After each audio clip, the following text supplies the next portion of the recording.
outside of just service, I would say our company culture, and if you did come to our booth, you would see that, I mean, when I say we're kind of a rowdy bunch, I say that in the best way because the people that I've seen at this company are so diehard. They are bleeding gold all day, every day. The average tenure of an employee here is 3 years. Leadership team has been here for over 10 for most of them. And they truly just care about this company and care about each other and supporting each other.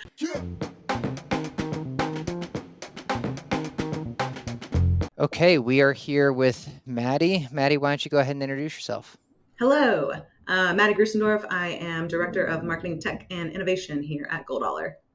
Okay, and Reed and I were asking you for fun facts ahead of the episode, and you said, as far as you're aware, and we can't counter it, that you are the person to lead the first property management company to exhibit at NAA. Do I have that right? That is correct. Okay, cool. Well, what brought you to have that idea? Were you the one to pitch it, or were you more directed, and then, how'd it go? Like all good leadership, I was directed and carried out. So we were sitting at a leadership meeting last fall, and NAA, as you know, was in Philadelphia this year, which is our headquarters and where we've been for the last 15 years and where things started for GoldOller. And so Richard Aller, our executive chairman, came up with the idea of we should paint the town gold. And in doing that, we should also exhibit at NAA because we were talking about, okay, we should do, a happy hour, or we should have, Goldie is a fun speakeasy to do a fun networking event. And then it bubbled up to, well, we should not only do something differently, we should do something that is a first for our industry. And that would be a PMC that is exhibiting at NAA. And not only were we doing that because it was in Philadelphia, but also because we were doing a brand evolution. It was our 15th anniversary, and we were ushering into third-party management and growing that piece of our business. So just another networking tool and a different way to do that. Well, I don't want to steal Reed's question, but Reed, one of your core questions is my immediate follow-up. Do you know what I'm thinking of? Well, if you're alluding to what I was starting to say or did say, which is why hasn't this happened yet? But I was going to add too, we ourselves, Digital, have been given a few assignments from some different clients that we have to help with their business development. And so that's getting, I guess, a little bit further with this question, but what has GoldOller historically relied on as far as business development? Because it seems to me, tell me, David, if you've heard it differently, but most third-party management in this industry, it's referral based. They don't actively do campaigns, marketing. They're focused on their brand. They want it, obviously, to have a good reputation. This would just be another channel in a way, like meeting event-based marketing. And I think it makes a ton of sense to do something like this at NAA. So I love the idea. I think it's great you guys did it. But yeah, kind of backing up, as David would say, why hasn't this happened already? And then if you can answer my second question is, what have you guys done? What other channels do you leverage to try and build your portfolio? Yeah. Honestly, transparently, what comes to mind is the cost, probably, of doing it and doing it well. Is you walk in, you see Entrada's booth, and you see Yardy's booth, and you say RealPage's booth. You saw Digital's booth and you were intimidated. Yeah. You didn't see mine, I didn't see yours. 3 years to save up to compete with us. Yeah. Sorry, go ahead, Maddie. It's okay. So yeah, in terms of cost, and one of these things too is, and Richard told me this after we did the event, is he's so glad that we executed in the way that we did, because if we showed up and it was a 10 by 10 and we didn't really go all in and all out, it wouldn't have been worth it. So I knew especially that if we were going to do this, we had to do it well and we had to make a statement, which we did. And we were in the back left corner, because we signed up late and we didn't even have to do any outreach because our booth was packed Thursday because people were coming back because they were told to come check out this booth.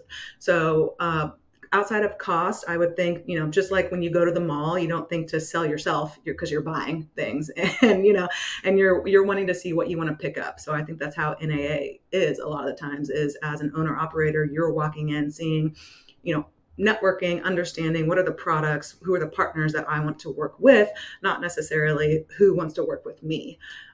But It worked out great for us. So not only the booth itself, but the events that we scheduled during those few days. We scheduled a VIP happy hour with investment partners, other owner operators, a few of our really great partners from a tech perspective to kind of showcase who we work with to these investors. And out of that, we had a deal that had been sitting kind of stale for the last few months. And as of a few weeks ago, we're pushing forward with managing that project. So. Cool. Well, you mentioned that you guys just transitioned. Oh, Reed's trying to give you some applause here. Um, you had mentioned that you guys moved into third party. So maybe give us a little bit of the history and then what made this change into moving into third party. Sure. Now, granted, I joined the company last August, so I know for the last 15 years they have been, we as GoldOller have been mainly acquisition based, solely owned, operate our own assets. But the last few years we have been picking up a management contract or two, and that has grown organically with certain partners like Excelsa. Now we just picked up our fifth management deal with them in the last month. So I think that was something that was growing organically, and then just with the market as it is and capital as it stands, I think that's just an avenue that you want to pivot to when maybe acquisitions and ownership isn't as hot as you want it to be. Because at the end of the day, GoldOller is a management company. That's what we started as, and that's what we're best at. So, just with anything else that you're selling, why not sell your best asset, which is management? It's interesting because I've heard people say that third party is not really like profitable or not much of a moneymaker. But I haven't been able to have someone explain that to me as far as like, because you hear about all these third party management groups and you don't become Willowbridge or Graystar or something if there's not something in it for you. So do you know what they're talking about there when they say it's not really a moneymaker? I mean, as you guys are going into, or is that just a story they're telling me that I feel I, sorry for them? I think imagine it as you're going into your first date with a girl is you're not necessarily saying the ROI on date one maybe isn't there, but I want to marry this girl, right? So if you're walking into a management deal where there is a possibility to invest or own later on, I think, Mm. obviously I'm not the VP of investments, but I think that, coming from where we were to where we are now to where we want to be, we do look at opportunities where later on down the line, like we can either own or invest, become a partner in, et cetera. Right, it's almost like deal flow then. It becomes a way for that. Yeah, super interesting. Well, the question, Reed, I thought you were going to ask immediately was the goal. So, like, when you guys went to NAA, did they give you like a customer acquisition cost goal or something? How do you know that NAA, besides the buzz, maybe was a good thing for you guys, or were you guys just more hoping for the branding?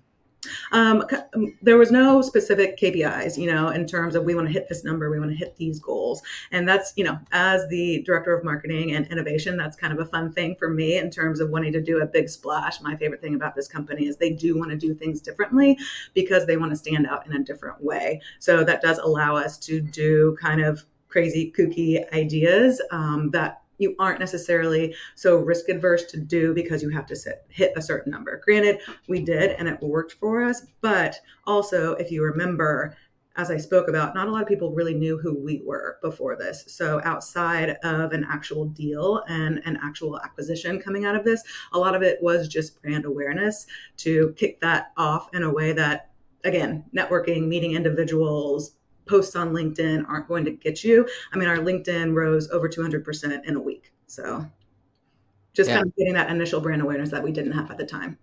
Yeah, super interesting. To Reed's point, I'd always heard people on the third party side, it was more of, I mean, I guess referrals, Reed, but I was more thinking it was what Maddie had alluded to with like networking and kind of like deep long term relation, almost like the broker that we had that helped us with the office, right? Yeah. Yeah. Just meaning non-traditional, I guess, approaches, if you can say networking is non-traditional, but just meaning like maybe paid outreach, whether it's in events or whether it's, online, you mentioned email blasts, things like that. I don't think third parties had a lot of luck with that stuff.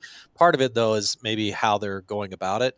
But the event-based approach, meaning NAA it seems really viable. I mean, you have basically the whole industry Right. comes into town, right? Into one of these cities and descends in, and everybody is going to be there, whether they're at the conference or whether, they're just having meetings on the side. So I think it's a smart approach. I mean, I'd stick with it, especially if you guys did get a deal out of it. But yeah, David.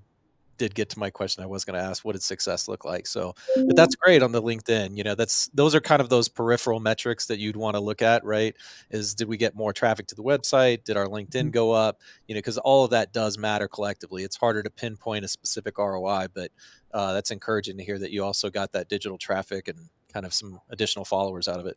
Well, and to the point too, it's not just the people at NAA, right? Another great story out of that is Richard's son, Ben, was in Texas at a meeting doing a deal, having a conversation with another owner partner at that time. And he kind of mentioned, and I may be actually confusing, it might have been Jeff Goldstein's son. So keep me honest on that. But either way, one of our owner's sons was in Texas doing a meeting, and he mentioned, oh, Goldstein, I think it was Jeff's son then. Goldstein, is that GoldOller? And he's like, yeah, I'm associated with GoldOller.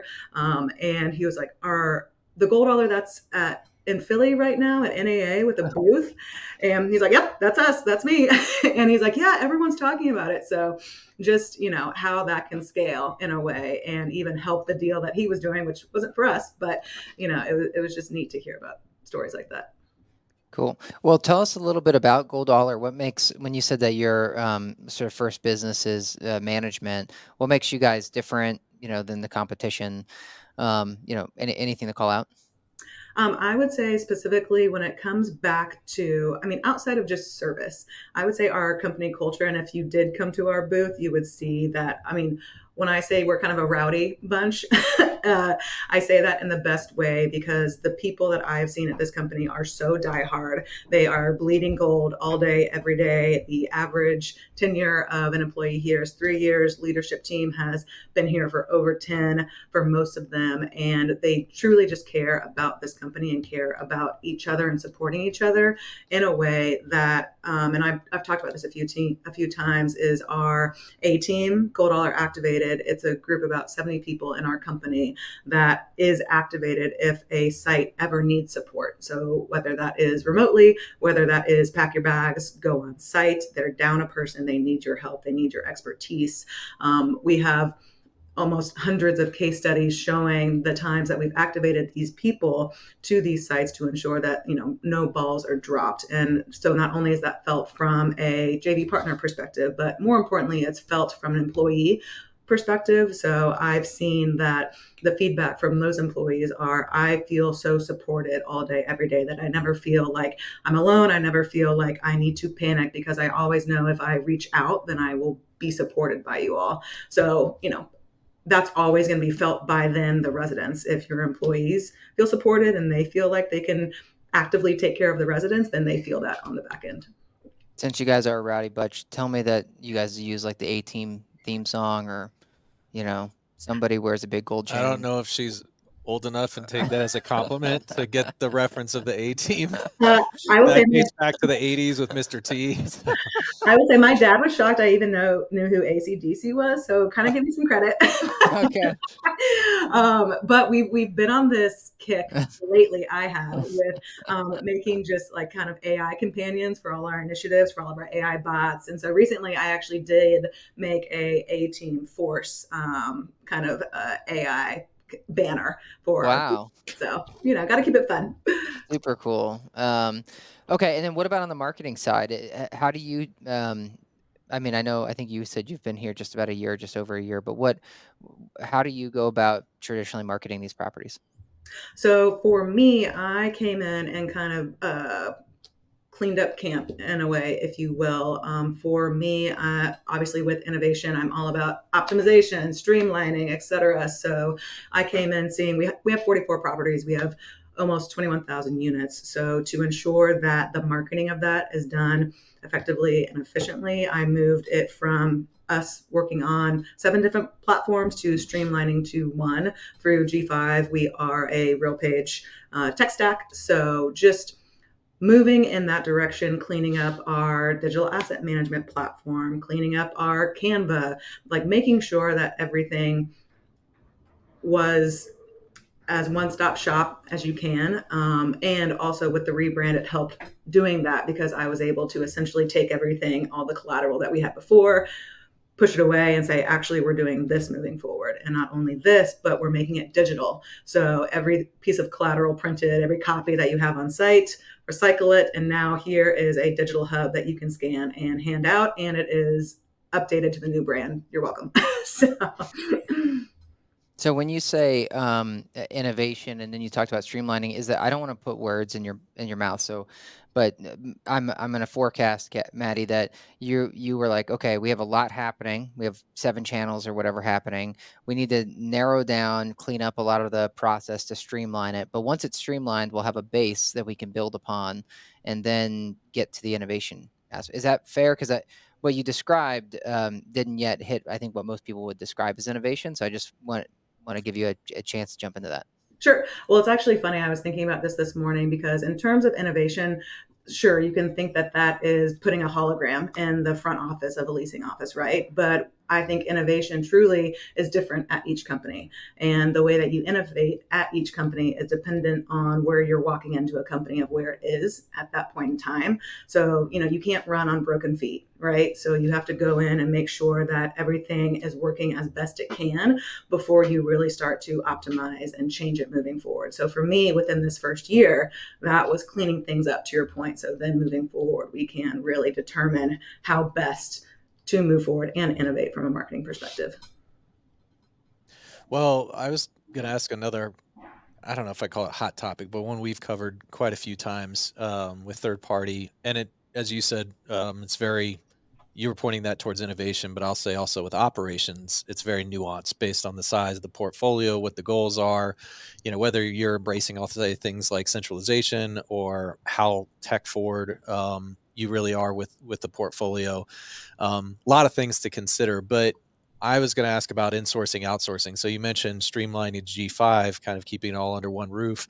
We didn't ask, are you, one woman band, so to speak, or are there a few other team members, and are your plans to, or would be based on the growth, expand, or do you think more of an outsourced kind of approach is what's right for GoldOller?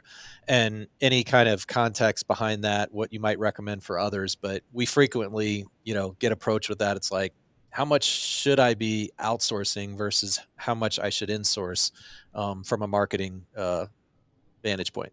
Yeah, super interesting. So with my team, I walked into a team of 3, me being the 4th, and restructured, if you will, kind of sent out, brought new in a way. But the one of the most important employees on my team, her name is Melissa Sampson. She is my whiz kid for all things numbers. She is not a child, but she is my manager of portfolio reporting and analytics. And I think that is so important to have in-house for any marketing department, because as of today, marketing is no longer subjective, it is objective, and you can make arguments with hard data, but you have to have the data, and you have to be able to compile it, condense it, and present it in a way that people will actually understand what you're saying and why you're making the argument. So when I joined, she was already pulling these numbers, but now where we stand today, we have a beautiful KPI dashboard from a marketing perspective within Monday.com for each property and for each regional that they can pop in. And within minutes, we can have an answer to any investor, to the operations team, to the asset management team, which previously that would have taken days to kind of comb through and pick apart to really justify a marketing decision or understand where we stand today. And it is interactive. Investors love looking at it when we bring it on screen. And so that's a great tool for me to have. However, in terms of content development, I've been at companies where the marketing team is 10 people, and I've been at companies where the marketing team is 4 people, including me. So I think if you're talking about content and you're talking about creating a content hub, I think either you have to build it in-house and build it accurately, have the designers, have the SEO, have the AdWords team, even throw in a copywriter if you don't feel confident about ChatGPT. But otherwise, if you aren't able to do that, and if your team because you still, for instance, we still have 44 properties that we have to ensure consistency across all digital platforms are there, that all the marketing requests are taken care of. It doesn't make sense to put that bandwidth on to them on top of everything else in order to have the type of quality of content and the frequency and content collection from our team. I think that should either be outsourced to an agency or you should build it strong enough in-house with enough people. Got it. Well, you'd mentioned also, I think offline, just one of the topics you're passionate about is getting buy-in. I'm paraphrasing, but just kind of cooperation, within not just your team, but I'm sure also, the rest of the stakeholders. And it would seem you had to do something of that variety, right? With the G5, business case is, this makes sense because of X, Y, and Z. So I didn't know how much you'd be willing to share with that process, and kind of expand on just cooperation within a company and what's critical in order to really make that happen. Versus we'll say the dysfunctional types, because there's definitely plenty of those out there.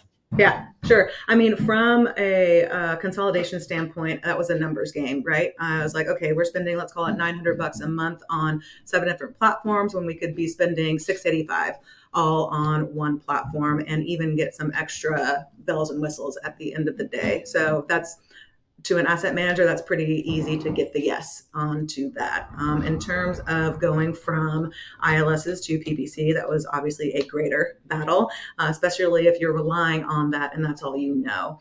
So for that, that was more of a pulling the data, understanding what our cost per lease was this past year with that provider, understanding where most of the traffic and the other leases were coming from. Granted, a lot of that is just self reporting. So you got to take that with a grain of salt. So then it's really about doing some piloting and doing some A/B testing. And from there, letting the numbers speak for themselves, in addition to the cost per click, the cost per lead, the cost per move-in. And then there's a little bit of faith that's baked in after the A/B testing, after the piloting and everything else. Because I mean, at the end of the day, that is a benefit of marketing. There are always switches you can turn on and off very quickly, unless you are in a 12-month contract, which is what we were trying to get away from. So right now we're in a great place. We have 2 or 3 times more traffic coming in now, going about it a different way than we did at the start of the year at a almost something like over 80% more efficient cost per lease than we had last year. Yeah, that's great. It sounds like it was a balance then, to summarize, of performance and efficiency, as far as, the decision to do this. So you're seeing better traffic. That was the theory. You proved it, meaning your A/B testing, et cetera.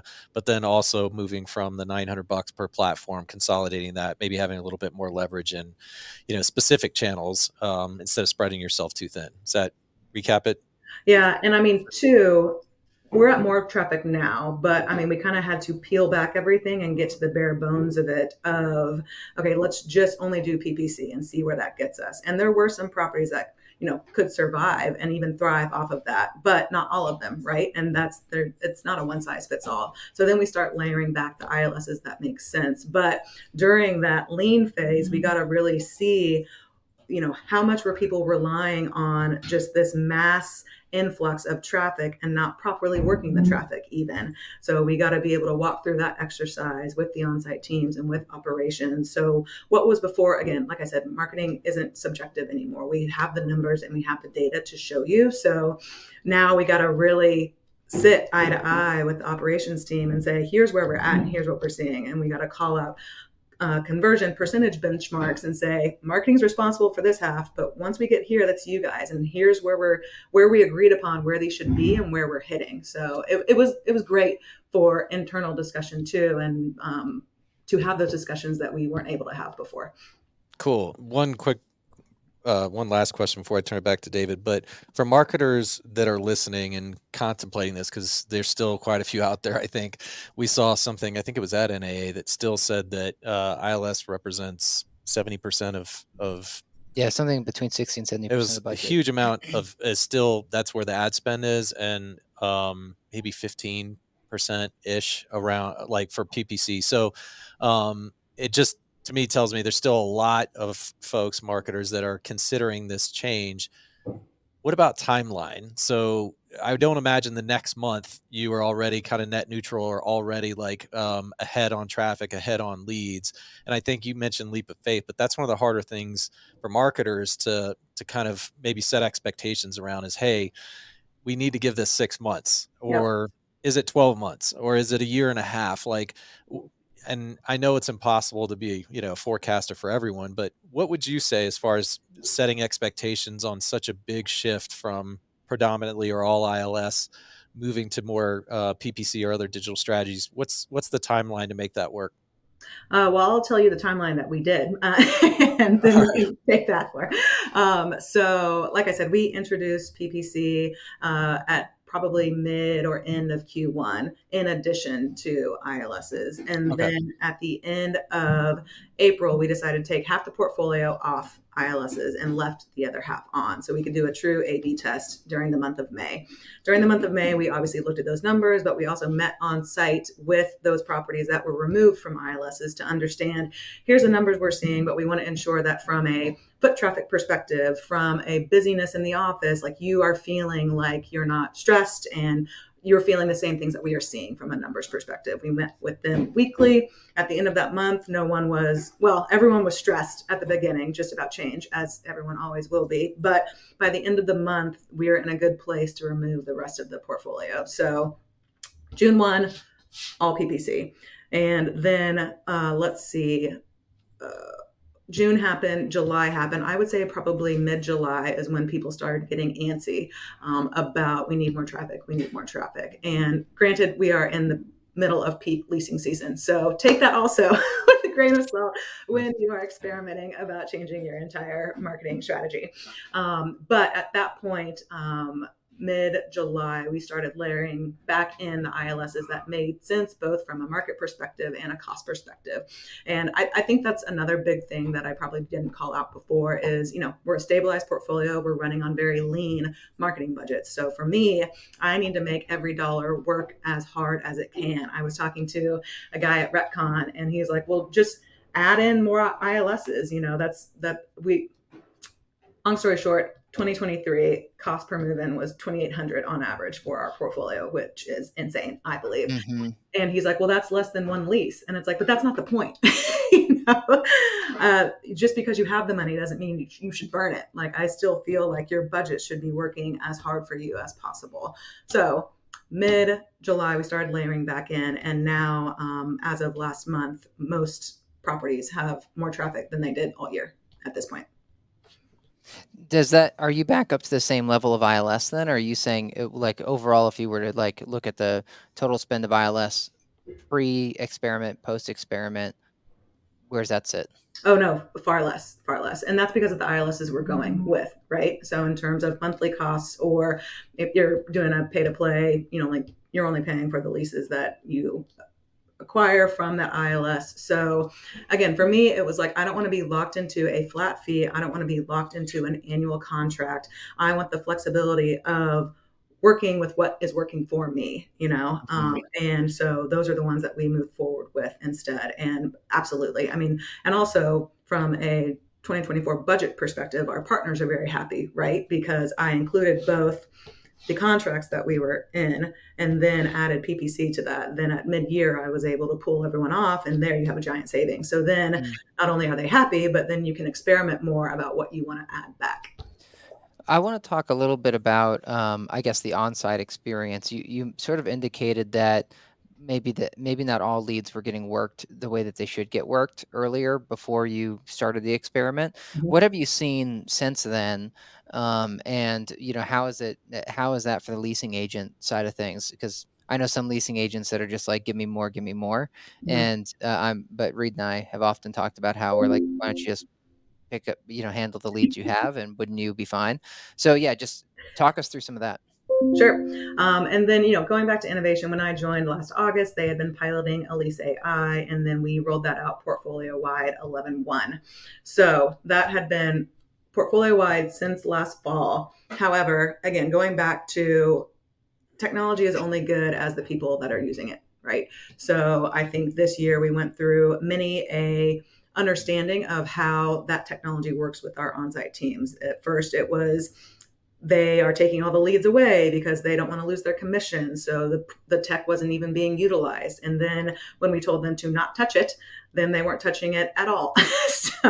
so the phone calls that weren't opting into SMS weren't getting a call back, to your point. So then we had to really just sit down and do the due diligence and spend the time with each site, understand for their site what works, for those staff at those properties, how are they going to engage with this tech. And we've gotten to a place now where, I don't know how familiar you are with Elise AI, but obviously the bot handles the interaction. If there is a question, our bot's name is Oliver for prospect lead gen. And so if there's a question Oliver can't answer or he has to hand it off, those handoffs used to be 100 plus that would be sitting there. And now we instituted a competition of sorts, because who doesn't like to participate in that type of environment? But now they're clean every day, and they're getting worked every day, and the knowledge is getting updated every day. So it was a long journey to get to the point of this tech is there, but it's only as good as the humans who are working it. And then,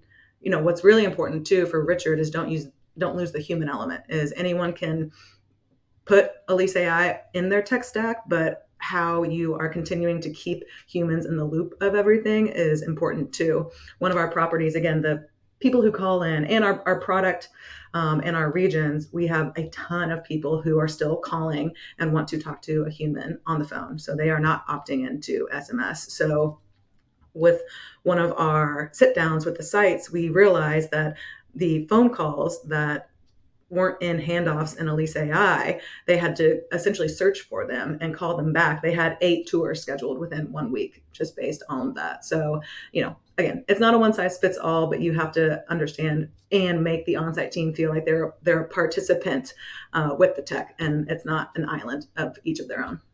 Have you guys then worked all the way through that change management where are the leasing agents that were there before and are there now? Could you give any anecdotal, I don't know, commentary on are they happier with how that's been done? Because we know of a lot of folks that are moving on to the different chatbot solutions, and they're having similar structural challenges, but because incentive structures change or what have you.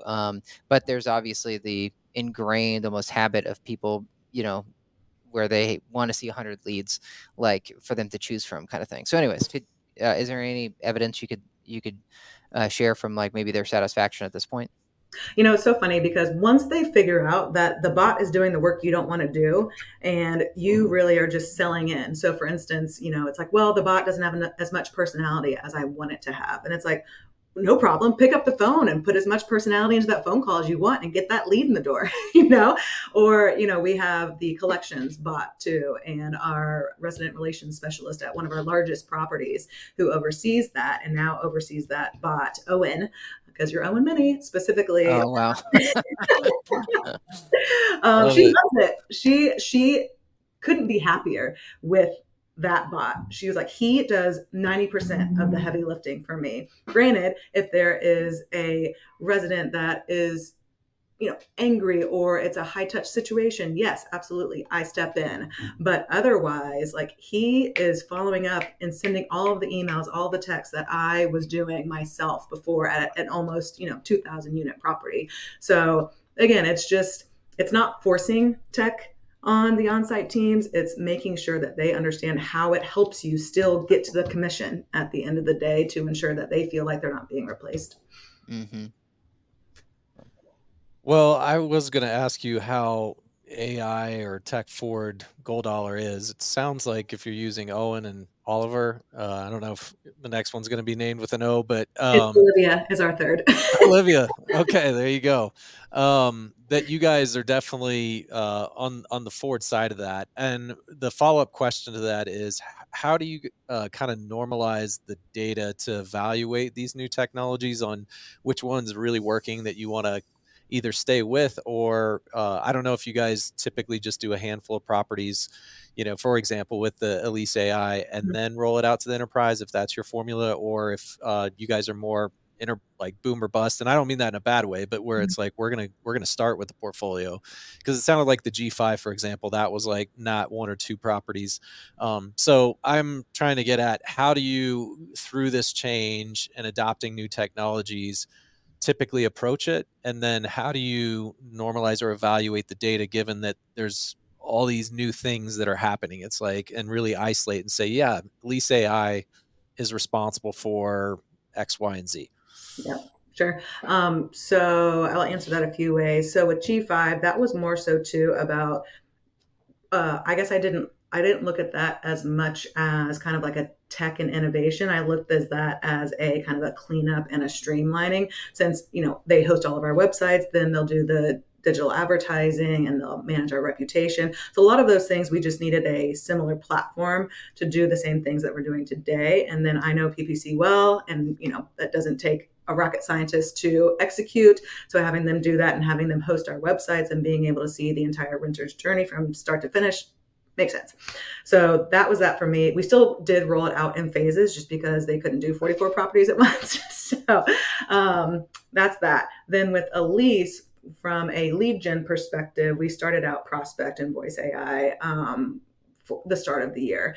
And again, that was a few properties that were piloted, and then we decided to roll it out portfolio wide, just because for us, it made sense in terms of the volume and the engagement that our teams were handling versus what we saw with them. Now, I will say when we brought on the resident side of their company, so Olivia, who is our virtual concierge, and Owen, who is our collection specialist, and then resident Voice AI. What we are seeing with Voice AI, both from a prospect and a resident perspective, I mean, again, not only are our properties so huge, 2,000 units, et cetera, the phones are always ringing off the hook. And so just, again, it made sense for us to put in a platform where every call is going to get answered, every issue, concern is going to be addressed and documented. And then from there, we will decide how to optimize, centralize, et cetera. But the volume was so big that we just needed to get into kind of a data warehouse of sorts with technology. The one I think answers your question best is when we did a fraud detection platform pilot this year. So we piloted 3 different platforms against each other between, let's say, March and May, July of this year. And we ended up going with Vero. Fraud, delinquency. I know fraud's a huge problem for everyone. Delinquency, both with our product type and in our areas, is a huge problem. That's awesome. I think there's a lot of folks out there that try to test too much at once and they can't normalize things. There's too many variables going on. So I love, I guess, the way you were describing it, where it seems very kind of focused, isolated, as you're testing these different things so that it doesn't cloud up the picture too much. Yeah. And to your point too, in terms of like, is this innovation or is it just clean up? And Richard Aller, he kind of told me too when I came in, because I think there is excitement about being head of innovation and being in charge of innovation. And you're always wanting to know what the next thing is, and you're always wanting to figure out how to implement it and figure out how to make the company better, faster, smarter. But you can't do that with property management teams and on-site teams. And not saying that they're not able to adopt and adapt, but it is so much on top of interacting with human beings all day, every day in their home that have issues with their home. So I just think, especially with property management, you have to be very mindful and thoughtful about implementing something new and different and allowing them to learn it and take it as their own and ensure that it is working for your company before you introduce something new. Totally. One more quick question, since you brought up innovation. How do you go about identifying, because there's so many places you can innovate? Yeah. Kind of your discovery, is it quarter to quarter, year to year, given that usually when you find opportunities, they're not things that in 2 weeks can get solved. Yeah. So I just didn't know if you have kind of a deliberate approach or process to discovery, related to innovation. Mm-hmm. Again, there's so many places to innovate. So just wondering how you end up landing on what you land on. Sure. Well, when I first joined the company, I kind of talked to our leadership about like what kind of innovators do we want to be, right? Do we want to focus on sustainability? Do we want to focus on front of house, back of house? Do we want to be an early adapter? Do we, what do we want to be? What do we want to stand for? So there's that conversation that's had. And then there's a conversation about like, what do our properties need? And what do our teams need? Do we need help leasing? Do we need help with fraud? Do we need help with our back of house systems, crapping out before we know it. And, in terms of like a company like Nanum OS or like an Intertiv, where you can put innovative technologies on your equipment and understand when they're going to quit before you know it. And so I think it's understanding what the properties need and then what your residents need. Because if you put all this cool technology in front of residents who are just like, can you just get the elevator to work? Then that won't be successful for you either. So I think all those things collectively, and then prioritizing them, going back to you can't train too many things at once. So I know that I walked in and I'm like, okay, these are going to be Q4's innovations, these of 2023. These are going to be Q1 2024's innovations. Q4's innovations were finances. So we're still working on that right now. So I was very humbled in terms of how quickly I wanted to focus and dedicate. And then it just goes back to, it does take longer. And it does take longer if you want to ensure that the tech is, what's the word I'm looking for? That the on-site teams are actually utilizing it in the right way. Cool.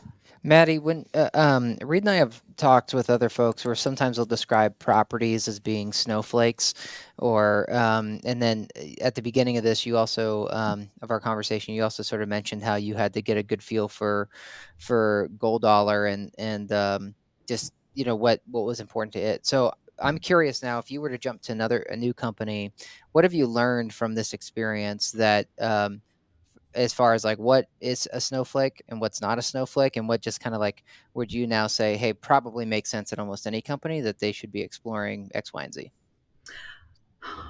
And when you say snowflake, you're like a piece of tech that would only work at one company versus tech that works at every company? Yeah, or strategy, like moving off the ILS and then Mhm. or whatever, adding a lease and yeah, blah blah blah. So like, how much do you think? Because and I'll give you some more context here, but I don't want to lead too much. th- uh, there are a lot of things that you can explain away with a property about why it's doing well or why it's not doing well. But there are certain things that Reed and I have come to like find over time where it's like, hey, this site doesn't pick up the phone Mhm. 65% of the time. So it's like no matter what kind of cool strategy we run or what we do, we can't fix that problem. Like that's like an operations issue. Mhm. But then there are other times when it truly is just a very unique situation and it needs to go outside the box, and maybe you can't use your standard playbook on it. So I'm Mhm. just curious again what you've learned here that you would, if you went somewhere else or if you at a happy hour, you would say, hey, everyone should be looking at this like pretty intently. Yeah, it's interesting because I would have always said in Elise AI, right, is you can streamline, optimize, and make your lead gen quicker, easier, better with a chatbot, right? But I was talking to a girlfriend where her portfolio is super, super, super A plus plus plus plus plus, and it is older generation of very well off families, and so maybe the son is living in Murray Hill, but then they want to move up to the Upper East Side, and another property in their portfolio. And those people are not going to want to talk to voice AI at any point in time. And they probably are not going to want to interact with a chatbot at any point in time. They're going to want to feel like they are experiencing white glove service at all times at any interaction. So I think and not to say that Elise AI can't ever match that or develop that, but it's a bot. And so there's the difference of human and bot. And I would say that's the one thing that property management will always have to figure out is how those two things work together. I think that they will continue to work together. So I think there will at any property, at any company, you will have to figure out how the human and the tech, the bot, et cetera, AI in general works together, but how each company expresses that human element and weaves in that human element based on who their resident is, I think is going to be unique at each company. So to your point about, you got to pick up the phone, but I think, well, I don't know if they'd rather no one pick up the phone or a voice AI. I think the answer is someone better pick up the phone. Yeah. So, Yeah, well, I agree with you. I think those folks that you were talking about, like the A plus plus plus, like they want the phone to be answered, and they'd rather have it with a human. But if no human available, would sure as heck be better than just a voicemail.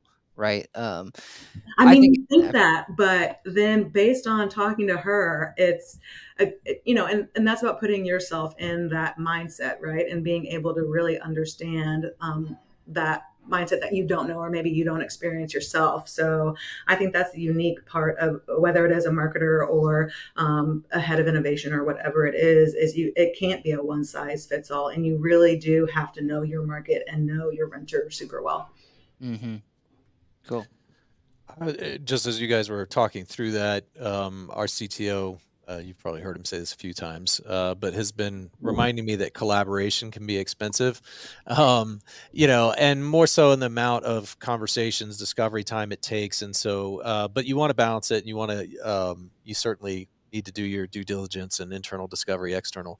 But I'm connecting this to this conversation because I was in my head thinking optionality can used to be expensive. So as we're talking about the snowflakes and this kind of profile of portfolio or resident, reacts well to bot or one doesn't.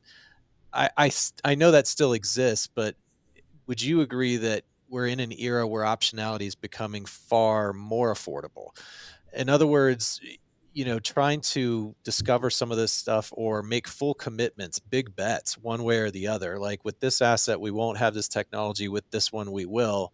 That because technologies becomes far more affordable, we're getting more comfortable with it. Operators are, and I'm taking a couple leaps here, but I'm just curious. Do you think that we're in an era of optionality is critical and also now more affordable, or do you think it's still um, expensive, cumbersome, and you really do need to make decisions and commitments and not fall into that trap of having kind of multiple options? Yeah. I do think it's there. I do think it's more affordable. I think it depends on what your portfolio size is, to be frank. If you're walking in there with 50,000 units, you're going to have a much better conversation with that tech partner than if you have seven. And you're also going to have more bandwidth to play with and to choose from if you have a larger portfolio. But I think the bigger statement is it's not easier based on your PMS, right? So it comes back down to, do we work on the integrations and do we work on those fixes, or do we work on changing the house? At least from a PMC perspective is, we have a few options to choose from in terms of the house, right? And how well those homes want to play with everyone else determines how we as operators can best find the tech and integrate the tech that we want, not only to then train and hope that it comes off well, but then the functionality itself, the integration itself is as lean and as seamless as possible. Cool. Well, do you want to go to hot takes? Sure. Or, Maddie, we asked you a little bit ahead of time if you would be comfortable doing hot takes, and you did say yes at the time. So, what core beliefs do you have that maybe are a little bit different than the norm or go against, the typical understanding?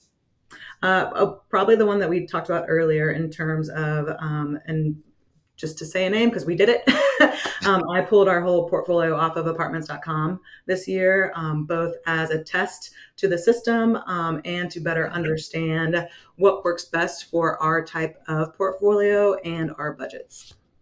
And is that something, back to my question earlier about what would you tell everyone they should be considering? Do you think most people should be taking a look at that, or is that something that you still think is pretty unique? I think everyone should take a look at everything always. Yeah. I don't think you should ever rest on this is our, especially in marketing, especially in real estate. This is our strategy and this is what works, because renters change, geographic areas change, financial environments change. So, and your properties change, even, the staffing that's there, the turnover is astronomical from a multifamily perspective. So maybe your marketing worked when your property was pristine, but maybe the staffing is not great and the property's now run down and you can't trust that same level of ILS to bring you those qualified renters. So you should always be looking at it. But my point of doing that was just to be more flexible in how we market and what we spend. Yeah, I think earlier I like how you said your core points were really around flexibility. Like you didn't want to be locked into a long contract and you didn't want to be stuck on a standard package. Sounds like though, like you would have been more open to it if the standard contract practice wasn't, hey, 12 months, you must keep this whatever level, like level 1, 2, 3 kind of thing. Is that fair? 100%. I mean, I'm a partnerships gal, you know. I'm here to scratch your back and you scratch mine. So again, I want to ensure what I'm paying for is working for me, and I will continue paying you that amount. But if I have no ability to ebb and flow and make it work better for me, then you aren't really working for me as a vendor then Mhm. at that point. Yeah, I mean, we saw that when we first came into the space, as we were surprised about at the time we were coming in. I feel like subscriptions were just starting to hit as far as like a Slack license or whatever, and we thought like, hey, don't people want choice and they want to move around? It's weird if you get whatever 99% leased up and you still have the same package as when you Yeah. were just opening your doors. But at the same time, it's talk about innovation. It's a little bit innovator's dilemma for apartments.com.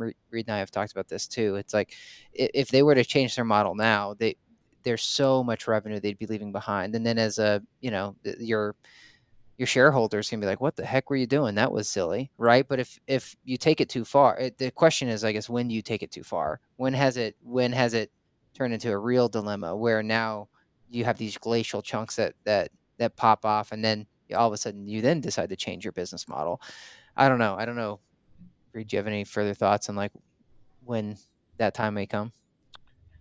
Well, I'm wondering if they're gonna follow, I'll say, Google's lead, or who else out there may follow their lead. And when I say that, I'm talking massive companies. But with what they're doing with, their generative I haven't seen it yet, but a lot of people are forecasting they're gonna take a huge hit in their For advertising. Google. Yeah, for Google, and they're still growing, but it is a common forecast is within the next few years, unless they find other ways to make money. But right now, I don't want to say they're devaluing, but is there going to be as much money spent there if people are getting, their answers and their results just Right. through, the generative AI? So I think it's exciting.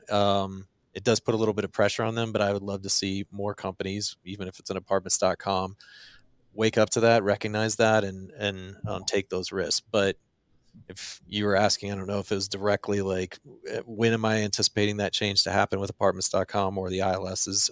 I'm not holding my breath. I hate saying that, but they haven't shown to move quickly. I think you're either kind of in the performance based model, which you see Mhm. with apartments.com, or I'm sorry, Apartment List, Zumper, Zillow, etc. Many of them will offer that optionality, or you're still in the directory business, which obviously apartments.com is, where you just buy these sponsorships regardless of whether you're leased up or not. It's very similar to me, as far as like the story of the whole like the general economy and the Fed trying to execute a soft landing.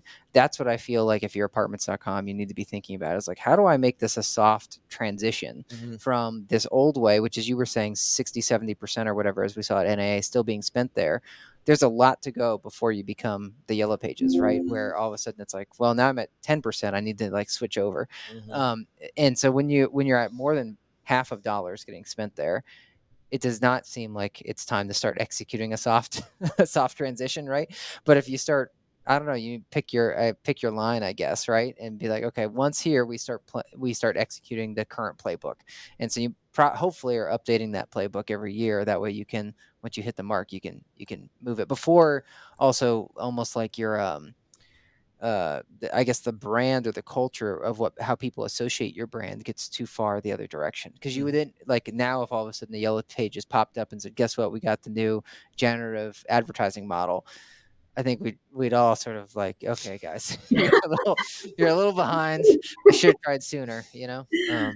Well, and to that point, I think it's having conversations, with partners like me who want to think differently and are willing to make a big change and say, hey, maybe we'll like try to pilot something different with you. It's not going to cost us, our entire company, but we could at least start to play in the realm of how else could we do this differently. And, not to say that, yeah, losing our business, it was a large chunk, but it probably wasn't enough for them to start thinking like, let's maybe look into this. But I'm sure if enough people do, not saying that's going to happen anytime soon. I don't know how much would trigger the thought of like, maybe we should start, to your point, looking into how else we could do this.